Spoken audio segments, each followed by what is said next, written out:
સુરતમાં શાકભાજી વેપારીને ફૂડ લાયસન્સ આપવા માટે લાંચ લેતા એક સરકારી બાબુ ઝડપાઈ।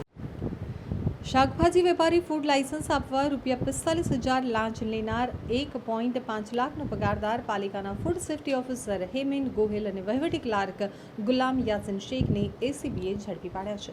પાલિકાની નાનપુરા ઓફિસમાં જ બંને લાંચની રકમ સ્વીકારી હતી।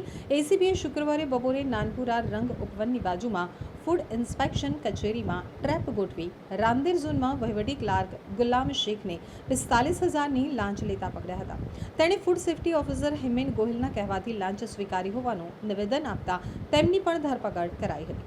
વર્ષ 1995માં સુરત પાલિકામાં ઓફિસર હેમેન સેનેટરી ઇન્સ્પેક્ટર તરીકે ભરતી થયા હતા। તે પછી વર્ષ 2006માં ફૂડ ઇન્સ્પેક્ટર તરીકે પ્રમોશન મળ્યું હતું। તો વર્ષ 2023માં તેમની રાંદેર ઝોનમાં બદલી થઈ હતી। તેમને રિટાયર થવાના 6 વર્ષ બાકી છે। તો વર્ષ 2017માં ક્લાર્ક પાલિકામાં ભરતી થયા હતા। તેમનો 34,000નો પગાર। વહીવટી ક્લાર્ક 8 વર્ષથી રાંદેર ઝોનમાં જ ફરજ બજાવતા હતા। તો રાંદેર ઝોનમાં વહીવટી ક્લાર્ક ગુલામ શેખ 8 વર્ષથી છે। બંને કર્મચારીઓ શાકભાજીના વેપારીને ફૂડ લાયસન્સ માટે ધક્કા ખવડાવી ડોક્યુમેન્ટ બરાબર ન હોવા છતાં કોઈને કોઈ રીતે ખામી નીકાળતા હતા। હેમેન ગુણવંતરાય ગોહિલ ગુલામ યાસીન નિસાર બંનેની ધરપકડ કરવામાં આવી છે।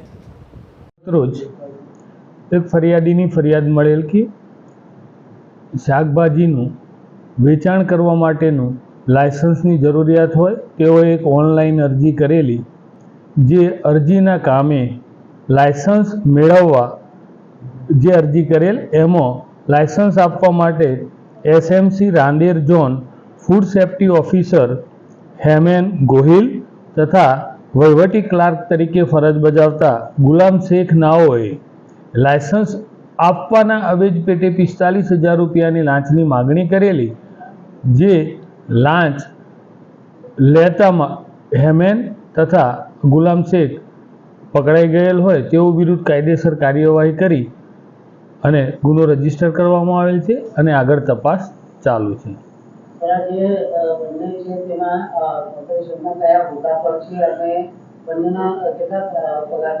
હેમેન ગોહિલ જે food safety officer food inspector તરીકે ફરજ બજાવી રહેલ છે, જેમનો પગાર ₹1,05,000 છે, તેમજ ગુલામ શેખ એ વહીવટી ક્લાર્ક તરીકે ફરજ બજાવે છે અને એમનો પગાર ₹35,000 છે।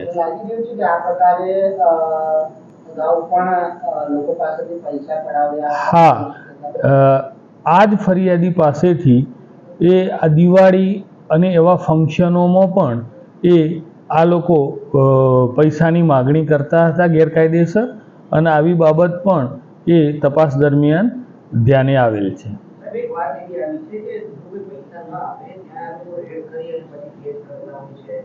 હા, આ જ ફરિયાદીએ એ વસ્તુ પણ ફરિયાદમાં એમને પોતે ધ્યાન મૂકેલી છે અને ભવિષ્ય આવું કંઈ પણ હશે તો આવી જે બાબતો તપાસ દરમિયાન અમારે ધ્યાને આવશે તે તમામ મુદ્દે અમે તપાસ કરીશું। હા, એ તપાસ દરમિયાન જે બી બાબતો ધ્યાને આવશે તે અમે કરીશું। સર, ફરિયાદીએ કેટલો ટાઈમ પહેલા અરજી કરી હતી અને એને અરજીનો નિકાલ નહીં થતો હતો? એને 20-25 દિવસ જ થયેલા અરજી એ અરજી પણ આ લોકોએ જ કરાવેલી આની જોડે શાકભાજીના લાયસન્સ માટે। શાકભાજી વેચવું હોય તો એના માટે બી લાયસન્સ? હા, એટલે આ લોકોએ અરજી કરાવેલી, બાકી જનરલી ઘણા લોકો એવું કોઈ શાકભાજીનું લાયસન્સ લેતા નથી હોતા સામાન્ય, પણ એમ કે ફૂડ સેફ્ટીને ધ્યાને રાખી અને આ હેમેન તથા ગુલામે આની પાસે અરજી કરાવેલી।